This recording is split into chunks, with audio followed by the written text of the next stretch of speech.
Ronald Reagan is the most decorated president in recent GOP history.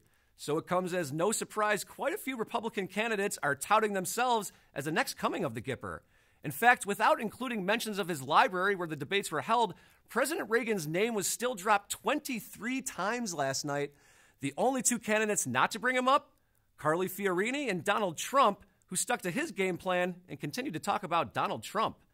But which topics were the most important to Jake Tapper and the team of moderators? Foreign policy led the way with a whopping 16 direct questions ranging from the Iran nuclear deal and Russia's aggression in Eastern Europe to China's monetary policy and suspected cyber attacks. Questions touching on immigration, Planned Parenthood, and the other candidates round out the top five. This created bickering and more than a few tense moments as candidates laid out their differing plans and ideas. Hillary Clinton, meanwhile, was only brought up twice. That's a stark difference from the debate on Fox News, where the former Secretary of State was mentioned repeatedly throughout the night. Whether this was the candidates intentionally refusing to coordinate her as the inevitable Democratic nominee, or if this was a result of CNN's crafty orchestration, Clinton's campaign was happy that her name wasn't dragged through the mud quite as much this time around.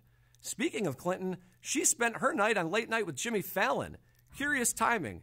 She let the comedian tug at her hair while the two mocked Donald Trump.